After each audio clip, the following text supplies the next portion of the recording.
السلام علیکم هیله ده چې ټول به روغ او جوړ اوسئ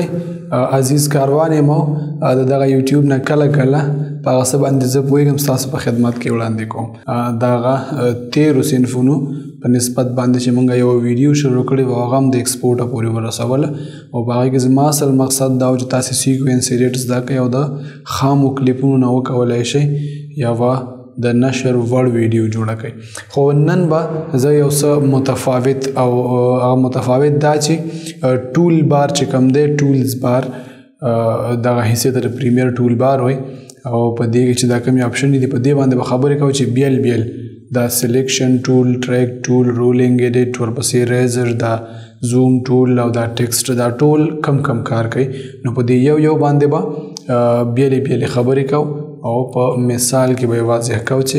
دغه ټولز د څه لپاره په کار وړل کیږي تر ټولو لومړی دا سلیکشن ټول دی د دې شارټکټ هم په کیبورډ کې د وی بټن ده کله چې تاسو په کیبورډ کې په وی باندې پریس کړئ نو سلیکشن ټول سلیکټ کیږي او د دې ټول نه اهم کار دا دی او د ټول نه زیات استعمال هم په پریمیر کې دی که ستاسې کرسر په هر حالت کې اوسي که هغه په ریزر کې اوسي که په رولینګ ایډیټ کې که په ټریک سلیکشن په هر څه کې اوسي خو که تاسو وی پریس کړئ نو هغه سلیکټ یا ټول ته راځي او بیا تاسو کولی شئ چې یو ویډیو یا یو افیکټ یا یو هر څه چې هغه سلیکټ کړئ او کار وکړئ په دې پسې دا دویم چې کوم ټول دی ټریک سلیکټ فارورډ د شارټکټ هم په کیبورډ کې یوازې ای دی او د دې استعمال هم ډیر زیات دی او زه په خپله باندې که د دې ټولز نه د یو څه نه استفاده کوم نو د اولني سلیکټ ټول نه چې دی دویم همدغه ټریک سلیکټ ټول دی ځکه چې کله چې تاسې یو ویډیو ایډیټ کوئ نو بلها شی ویډیوګانې تاسې کټ کړي اډیو هم کټ کړي او ټول مخکې وروسته ان لینک پراته نو که د هغې په منځ کې تاسو ته یو څه در یاد شي چې د پلانکي خان خبره خو پاتې شوې نو دغه پلانکي خان دپاره تاسې مجبوره چې ټول ټایم لاین ورکوټ یې کوئ یا منفي کوي د کیبورډ د منفي او مثبت بټنونه او هغې نه وروسته بیا تاسې هغه څه ویډیوګانې سلیکټ کوئ او ویس هغې کې کله اواز پاتې کله ویډیو پاتې کله لوګو پاتې نو د دې په ځای باندې تاسې کولی شئ چې دا ټریک سلیکټ ټول چې دی فارورډ دغه سلیکټ کړئ او د کم ځای نه چې ستاسې ویډیوګانې نه وي په کار په هماغه ځای کې داسې کلیک وکړئ نو د هغې نه مخکې ټولې ویډیوګانې به چې دی تاسو ته سلیکټ کړي او تاسې کولی شئ چې یوازې هماغه ویډیوګانې ټولې په یو ځای باندې مخې ته یوسئ او ستاسې شاتنۍ ویډیوګانو یا هغه ټولې ویډیوګانو او اډیو او هر څه سیټینګ کې فرق را نه شي همدارنګه په دې کې دا بل اپشن چې کوم دی دا چې دی ټریک سلیکټ بیکورډ دی یعنې په کوم ځای کې چې ستاسې د موس کرسر اوسي که غواړئ د هغې نه شاته ویډیوګانې سلیکټ شي نو تاسې په دې باندې کلیک کوئ د دې شارټکټ چې دی په کیبورډ کې شفټ دی نو کله چې په دې باندې کلیک کوئ تاسې کولی شئ چې د کرسر یا د موس نه شاته ویډیوګانې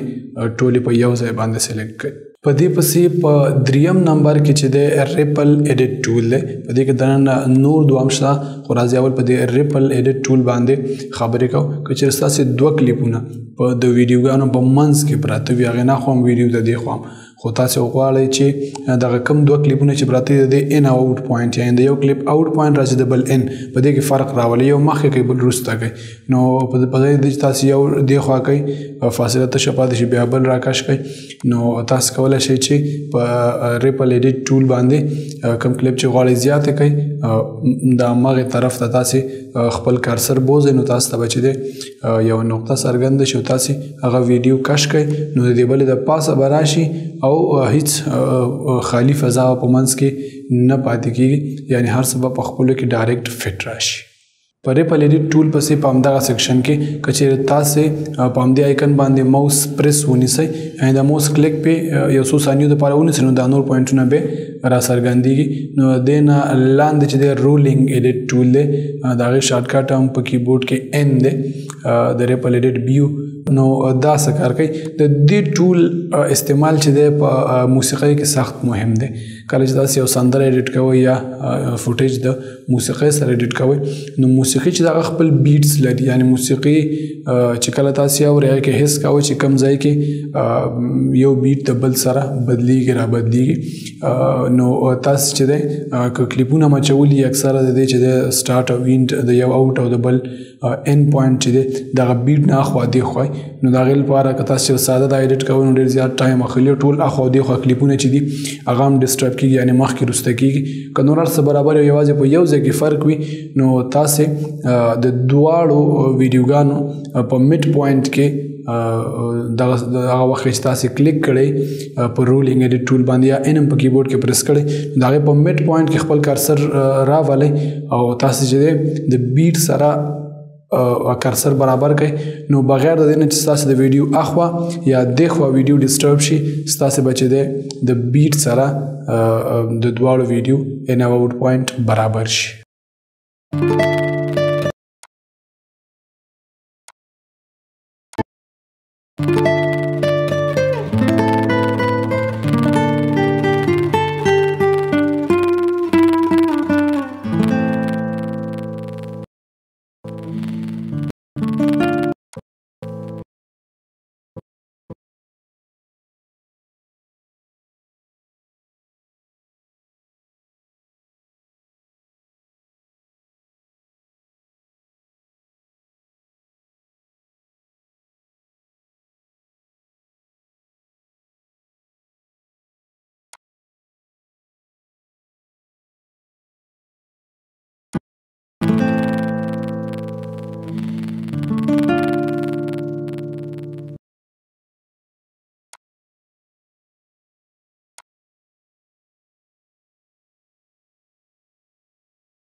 په رولینګ ایډیټ ټول پسې چې دی په همدغه مینیو کې تاسو دننه وګورئ دا ریډ سټریچ ټول هم دی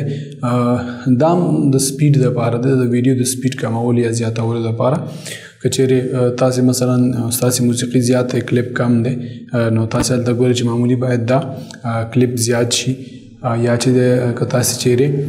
مثلا ستاسې به موسیقي کم وي کلیپ زیات نو تاسو غواړئ چې سپیډ لږ زیات شي همدې سره برابر شي نو دې لپاره به تاسو چې مثلا کنټرول آر په کیبورډ کې پریس کوئ هلته نو به سپیډ زیاتوئ هلته به چې مثلا کله مخکې کله به وروسته یا که مثلا په دې ټایم لاین کې په افیکس باندې کلیک کوئ د دې ځای نه چې د ټایم ریمپینګ نه سپیډ ته ځئ او بیا یې کموئ او زیاتوئ نو بیا هم تاسې ګورئ چې کله به کمه راځي کله زیاته نو دا ریډ سټریچ ټول چې کوم دی د دې اسانه لاره ده تاسې په دې باندې کلیک کړئ یا په کیبورډ کې آر پریس کړئ او د هغې نه وروسته چې دی تاسې سمپلی دا د ویډیو په اخره کې واقع کړئ یا د ویډیو اخر ته کارسر راولئ او خپله ویډیو کش کړئ نو هغه به د موسیقۍ سره برابر شي او دغه سردردي نه بېغمه شي چې په توکل باندې کله یو سپیډ کله بل سپیډ یا د ټایم ریمپینګ نه لاین ټیټ او پاس کولو نه بېغمه شئ او ډېر په اسانه باندې به ستاسې فوټیج ستاسې د غږ سره برابر شي په دې پسې دا لاندې چې کوم دی ریزر ټول زه هم په ایډیټ کې باید دې ټول نه زیات استعمالي خو دا څوک په دې طریقه باندې نه کوي چې مثلا دلته راشي په دې ریزر باندې کلیک کړي بیا لاړ شي ویډیو ته په هغې باندې د پاسه کلیک کړي د دې شارټ کټ چې دی په کیبورډ کې کنټرول کې کټ ایجاد دی که نه نو ډېر په اسانه باندې هر ځای کې چې څوک غواړي ویډیو کټ کړي نو هماغه ځای کې تیار کارسر ولاړ کنټرول کې پریس کړي یا تاسې مثلا مینولی هم په دې باندې کلیک کولی شئ او په هغه ځای کې کلیک کولی شئ نو هلته به چې د دوه ویډیوګانې په خپلو کې جدا شي یو کټ به ایجاد شي یا په کیبورډ کې په سی باندې کلیک کوئ نو دا د ریزر شارټ کټ دی او چې هر ځای کې ستاسې کارسر ولاړ په هغې ځای باندې کلیک کوئ نو هلته به چې دی ستاسې ویډیو کټ شي یا تاسې کولی شئ دوه جدا پارټس دي کټ کوئ یا ایډیټ کوئ یا ډیلیټ کوئ نو تاسو ته به چې دی هلته یو کټ ایجاد شي په دې پسې دا لاندې چې کوم دی سلیپ ټول د دې استعمال نه پوهېږم څنګه تاسې په اسان الفاظو باندې پوهېږم په یو ځای کې یو ویډیو پرته ده فکر وکړئ 10 ثانیې تاسې کلیپ کټ کړئ خو کلیپ غټ دی یعنی د کلیپ سٹارټ اوین تاسو ته معلوم دی چې کوم ځای نه سٹارټ شوی دی خو تاسو چې په کوم ځای کې اوس دا کلیپ اچولی د ویډیوګانو په منځ کې ګیر دی نو هلته چې دی تاسو ګورئ چې دا ویډیو د کوم ځای نه هغه وختله سٹارټ شوی نه ده نو دې لپاره که تاسو مینولي دا کار کوئ یا مثلا په دې اپشن باندې نه پوهېږئ نو دا ویډیو به دې ځای نه کټ کوئ د دې ټولو ویډیوګانو یې بهر وړئ بیا به هغه سټارټینګ پوینټ پیدا کوئ نو چې بیا پیدا شي بیا وګورئ چې د دې ویډیو چې دی اوس هغه ډیوریشن کله غټي کله ورکوډی چې واپس هغه تش ځای ته راوړئ نو د دې چې دا سلیپ ټول اسانه لار ده ویډیو چې په کوم ځای کې پرته یو په څومره ډیوریشن کې پرته فکر وکړئ په یو ځای کې یو کلیپ پروت دی 10 ثانیې دی دا به همدومره 10 ثانیې نه به out point कमीږي زیاتیږي نه به ان پوینټ کمیږي زیاتیږي او د دې په منځ کې به چې دی سلیپ ټول باندې که تاسو د ویډیو باندې کلیک وکړئ او شاته یې کش کړئ نو هغه به چې دی د هغې آوټ پوینټ چې دی نږدې کوي او ان پوینټ به لرې کوي او که چېرته تاسو په دې باندې کلیک وکړئ او فارورډ یې کش کوئ نو دا به چې دی د هغه ویډیو ان پوینټ را نږدې کوي او آوټ پوینټ به خوا ته لرې کېږي خو هغه 10 ثانیې ډیوریشن به هېڅکله نه ډسټرب کېږي په هماغومره سپیس کې به په هماغومره ټایم ډیوریشن کې به کلیپ پروت وي خو ویډیو به د همدې کلیپ دننه مخکې وروسته کېږي په دې پسې چې کوم آپشن دی په همدې مینیو کې دننه هغه سلایډ ټول دی د کیبورډ شارټکټ هم د دې یو دی دا د هغه بل برعکس یعنی سلیپ ټول چې دی هغه ستاسو ان او آوټ پوینټ نه خوځوي خو که چېرته تاسو په دې باندې کلیک کوئ نو که تاسو چېرته غواړئ چې هغه کلیپ چې تاسو به د پاسه کلیک کړئ که غواړئ چې ان پوینټ ته زیات شي نو دې خوا ویډیو به ترنه وړه کېږي او وروستنۍ ویډیو به ورپسې غټېږي که چېرته تاسو غواړئ چې آوټ پوینټ ته دا زیات شي نو کله چې تاسو دا کش کوئ د دې نه چې دا دې خوا ویډیو کوم پرته ده هغه به ورپسې غټېږي او چې اخوا ترنه کومه پرته ده هغه ویډیو به وړه کېږي نو د دې بېلابېل یوزیج دي د دې ټولز نه څوک دومره ګټه نه اخلي زه په خپله باندې تر اوسه پورې زه 2-3 تلویزیونونو کې ایډیټر پاتې شوی یم خو تاسو یقین وکړئ په دې کې زیات ټولز چې دي د هغې نه ما اصلا هېڅکله استفاده نه ده کړې بس همدا سلیکټ ټول دی کټ د هر څه لپاره شارټ کټس دی چې د هغې نه ګټه اخلو دغه ټولز ته چې دی بیخي پام نه خو د دې لپاره چې تاسې تازه غواړئ پریمیر زده کړئ نو دا مهم دی چې تاسې په دې ټولو ابتدایي څیزونو باندې هم پوه شئ چې د دې یو آپشن هغه اصلي یوزر مینول چې ورته وایي که نه چې تاسې په دې باندې پوه شئ چې دغه هر یو آپشن اصلا کار څه کوي نو بیا به تاسې د هغه کانفیډنس په انسان کې پیدا کېږي چې زه په دې پریمیر کې داسې یو آپشن نشته چې زه پرې نه پوهېږم که نه د دغه آپشنو دومره استعمال نه وي په ایډیټ کې په یو څو معلوم آپشنونو باندې یا په یو څو شارټکټو باندې خلک ناست وي غټې غټې ویډیوګانې ایډیټ کوي او د خامو کلیپونو نه یو د نشر وړ کلیپ ویستلی شي په دې پسې چې لاندې کوم دی پین ټول دی او په هغې کې دننه بیا ریکټینګل ټول هم شته نو دغه ریکټینګل ټول باندې که تاسې کلیک وکړئ تاسې کولی شئ یو ریکټینګل ډرا کوئ یا مثلا یو دایره ډرا کوئ د هغې لپاره چې هغه باندې د پاسه تاسې وروسته لیکلی وکړئ یا کله کله تاسې ټکسټ لیکئ غواړئ هغې ته یو بیکګراونډ هم ورکړئ یو باکس لاندې اوسي یو ریکټینګل نو کولی شئ د دغه ځای نه تاسې په سکرین باندې ډرا کوئ بیا به د پاسه لیکل وکړئ او په دې کې چې دا پین ټول کوم دی نو په پین ټول باندې تاسې سمپلي په سکرین باندې یو څه ډرا کوی شئ یا یو سبجیکټ چې دی د هغې بارډرز وغیره سلیکټ کوی شئ خو د پین ټولز یو بل استعمال چې دی هغه دا دی چې که چېرې تاسې غواړئ په یو ځای کې مثلا غږ ښکته کړئ یا د ویډیو رڼا تیزه او کمه کړئ نو د هغې لپاره هم استعمالولی شئ که چېرې تاسې د ویډیو یا د اډیو ټریک د موس په واسطه باندې غټ کړئ موس ته یو ټریک لاندې ځي ته راوړئ نو دلته یو آپشن څرګندېږي او بیا لاندې کش کړئ نو دا چې د هماغه کوم ټریک چې تاسې کش کړی هماغه غټېږي او هغې نه وروسته چې دی د ویډیو یا د اډیو په منځ کې یو کرښه څرګندېږي نو هغه کرښه چې د اواز یا د تصویر د نور لپاره چې دی هغه د کمولو او زیاتولو لپاره استعمالېږي نو تاسو د هغې ځینه کولی شئ چې د پین ټول په واسطه باندې پوینټ ایجاد کړئ که چېرې پوینټ پکې ونه اوسي نو ټوله کرښه چې دی ښکته کېږي یا پورته کېږي خو که چېرې تاسې پوینټ ایجاد کړئ د هغې نه وروسته تاسې کولی شئ چې په یو معلوم ځای کې غږ یا د تصویر نور ښکته او یا پورته کړئ د دې نه لاندې چې دا کوم ټول دی په دې کې زوم ټول او هینډ ټول دی که په هینډ ټول باندې تاسو کلیک کړئ ټول ټایم لاین په اسانه باندې کولی شئ چې یو خوا بل خوا وزټ کړئ او تاسو ګورئ چې په ټایم لاین باندې تر اخره پورې څه پراته دي او دا زوم ټول چې دی تاسو چې په زوم ټول باندې کلیک وکړئ تاسو کولی شئ چې خپل ټایم لاین زوم ان یا زوم آوټ کړئ خو د ټول نه آخر په ټول بار کې چې دی ټي د غواګۍ په اخرني سیټ کې ټي ور اچولی ټیکسټ د متن لیکلو لپاره استعمالېږي